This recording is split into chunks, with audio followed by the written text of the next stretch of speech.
तभी अचानक उसके दिमाग में नई यादें बनने लगी, ऐसी यादें जिनके बारे में उसे कभी पता ही नहीं था। अपने पिता के साथ बिताए ऐसे पल जो उसने कभी जिए ही नहीं। अचानक ऐसी यादें उसके दिमाग में आने लगी मानो वो अपने पिता के साथ स्कूल जा रहा हो, साथ में खेल रहा हो, मानो फ्रैंक कभी मरा ही नहीं। अचानक जॉन के हाथ से ग्लास गिर गया। वो बोला कि मेरे पिता आग में नहीं मरे थे 30 साल पहले। ये सुनकर गॉर्डो और सैच हैरान हो गए। गॉर्डो ने कहा कि हाँ, हम जानते हैं, तुम्हारे पिता कैंसर से मरे थे 10 साल पहले। जॉन हैरान हो गया और फिर मुस्कुराया। उसे समझ में आया कि उसने सच में अपने पिता से बात की थी और फ्रैंक ने उसकी बात मान ली, इसीलिए वो आग से बच गया। अब उसके जहन में एक नई याद उभर आई। फ्रैंक एक चेन स्मोकर था। एक सिगरेट बुझती नहीं थी कि तभी दूसरी जला लेता। उसकी इसी आदत ने उसे आगे चलकर कैंसर दिया। बीते समय में फ्रैंक जलती हुई बिल्डिंग से लड़की को बचाकर निकला। उसे पता चला कि उसी कमरे में एक बड़ा धमाका हुआ है जहां वो पहले खड़ा था। अगर वो वहां होता तो आज मारा जाता। इस बात से फ्रैंक को यकीन हो गया कि रेडियो पर बात करने वाला सच में उसका बेटा है, 30 साल बाद वाला। फ्रैंक घर गया और रेडियो से दोबारा जॉन से बात करने की कोशिश की, लेकिन सिग्नल नहीं मिला। उधर जॉन भी खुशी से भर गया था। रात को घर लौटकर उसने देखा कि सभी फोटोज बदल गई थी। अखबार की वो कटिंग जिसमें पहले फ्रैंक की मौत की खबर थी, अब उसमें लिखा था कि फायर फाइटर ने लड़की को बचाया। टेबल पर लिखा हुआ था कि मैं जिंदा हूँ चीफ। ये देखकर जॉन की आंखों में आंसू आ गए। दोनों फिर से रेडियो पर मिल गए और देर तक बात की। जॉन ने अपने पिता को भविष्य के बारे में बताया। उस साल बेसबॉल का विनर कौन होगा, कब उसने अपनी पसंद की गाड़ी खरीदी, सब कुछ। फिर उसने आखिर में बताया कि पापा अब चेन स्मोकिंग की वजह से कैंसर से मर जाएंगे, प्लीज सिगरेट छोड़ दो ना। ये सुनकर फ्रैंक इमोशनल हो गया। बीते कल में फ्रैंक अपनी पत्नी जूलिया से मिलने हॉस्पिटल गया। जूलिया एक पेशेंट का ट्रीटमेंट कर रही थी। फ्रैंक को देखकर उसने अपने जूनियर को पेशेंट संभालने के लिए कहा और फिर उसके पास आई। फ्रैंक खुशी से भरा हुआ था, जैसे उसे दूसरी जिंदगी मिल गई हो। जब वो बात कर रहे थे, जूलिया ने देखा कि उसका जूनियर गलत दवाई देने जा रहा है। उसने दौड़कर उसे रोका और पेशेंट की जान बच गई। फ्रैंक ने उसे अपना प्यार जताया और घर लौट गया। इधर बड़ा जॉन सो रहा था जब उसे एक अजीब सा सपना आया। उस सपने में उनके परिवार का कोई सदस्य मर गया था और अब उनका अंतिम संस्कार चल रहा था। छोटा जॉन एक कोने में बैठा डरा हुआ रो रहा था। तभी उसे अपनी माँ का लॉकेट दिखा। ये देखते ही जॉन अचानक से उठ गया, पसीने से भीगा हुआ। पर सबसे अजीब बात ये थी कि वो ये सपना भूला नहीं। हर चेहरा, हर पल उसके दिमाग में वैसा का वैसा रहा, मानो ये सपना नहीं उसकी कोई याद हो। घबरा कर जॉन ने अपनी माँ को फोन किया, पर एक अजीब औरत ने फोन उठाया। उसने फिर से कॉल किया, पर दोबारा से वही हुआ। जॉन ने सोचा कि शायद कोई नेटवर्क में दिक्कत होगी। इसके बाद वो तैयार हुआ अपनी गर्लफ्रेंड समैंथा से मिलने के लिए। अब जब उसके पिता ठीक हैं, उसके दिल का बोझ हल्का हो गया था, तो वो माफी मांगना चाहता था उससे। पर जैसे ही उसने समैंथा को देखा, उसने उसे पहचाना ही नहीं,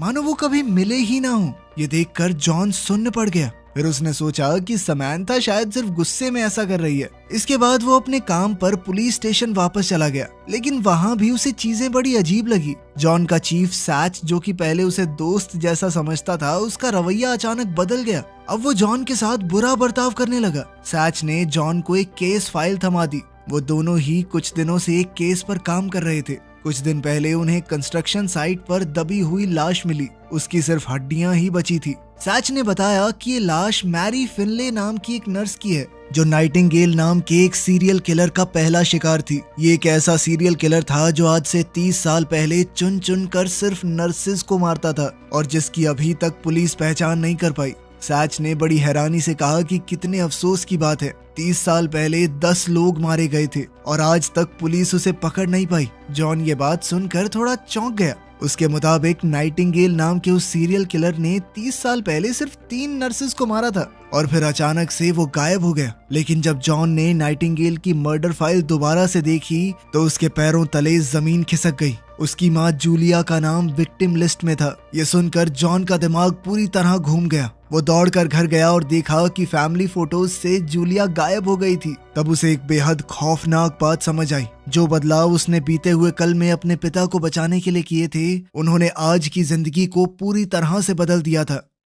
जॉन ने तुरंत रेडियो की मदद से बीते हुए कल में दोबारा अपने पिता से बात की। और बताया कि कैसे उसके समय में बहुत बड़े बड़े बदलाव आ रहे हैं। उसने बताया कि सीरियल किलर नाइटिंगेल मेरी माँ यानी आपकी बीवी को मार देगा। ये सुनकर फ्रैंक पूरी तरह चौंक गया। उसने जॉन से कहा, क्या बोल रहे हो, कब होगा ये सब, जल्दी बताओ। जॉन ने बताया कि 22 अक्टूबर की रात को, आपके समय से लगभग 1 हफ्ता बाद। उसने अपने पिता से पूछा कि कल आपने हॉस्पिटल में कोई ऐसी चीज तो नहीं की जो कि शायद वैसे ना होती। फ्रैंक ने थोड़ा सोचा और कहा कि कल मौत से बचने के बाद मैं खुश होकर तुम्हारी माँ से मिलने हॉस्पिटल गया था। ये सुनते ही जॉन समझ गया कि हॉस्पिटल में कुछ खास हुआ होगा जिसकी वजह से फ्यूचर में उसकी माँ की मौत हो गई। इस पर फ्रैंक ने कहा कि जॉन फिक्र मत करो, अगर तुम्हें पक्का पता है कि नाइटिंगेल ही जूलिया को मारेगा, वो भी 22 अक्टूबर की रात को, तो मैं किसी भी हाल में ये होने नहीं दूंगा। नाइटिंगेल तो दूर, उसकी परछाई भी मेरी बीवी तक पहुंच नहीं पाएगी। इस पर जॉन ने कहा कि पापा, इससे माँ तो बच जाएगी,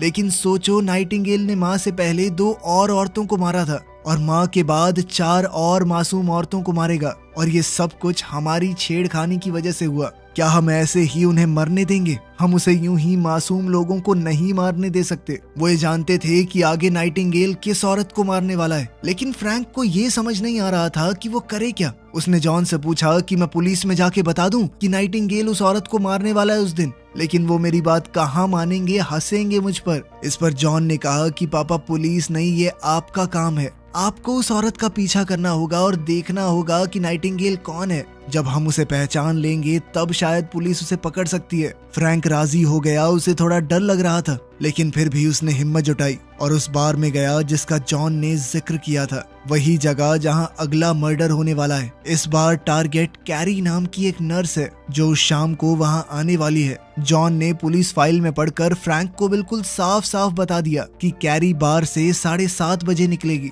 और 8 बजे उसकी लाश बार के पीछे मिलेगी। मतलब हमला 7:30 से 8 के बीच में होगा। जॉन ने फ्रैंक को सख्ती से कहा कि जैसे ही कैरी बार से निकलेगी, उसके पीछे चलने वाले किसी भी शख्स पर नजर रखो और फिर तुरंत पुलिस को बुला लेना। फ्रैंक पहले से बार में बैठा था जब कैरी अपनी दोस्तों के साथ वहां आई। वो औरतें उसे देखकर पहचान गई। वो वही बहादुर फायर फाइटर है जिसने हाल ही में उस लड़की को बचाया था। वो तीनों इम्प्रेस हुई और घंटों तक उससे बातचीत करने लगी। इस बीच फ्रैंक को पता ही नहीं चला कि किलर नाइटिंगेल खामोशी से बार में बैठा उसे ही देख रहा था। नाइटिंगेल दरअसल वही आदमी था जो हॉस्पिटल में जूलिया का पेशेंट था। अब सब कुछ साफ हो गया। अगर जॉन ने टाइम पर दखल ना दी होती तो फ्रैंक आग में मर गया होता और चीजें बिल्कुल वैसे ही हुई होती जैसी होनी चाहिए थी। जूलिया का ध्यान अचानक से न्यूज पर चला जाता और वो सब कुछ छोड़कर अपने पति के पास भागती और उसका जूनियर गलत दवाई देकर नाइटिंगेल को उस दिन मार देता।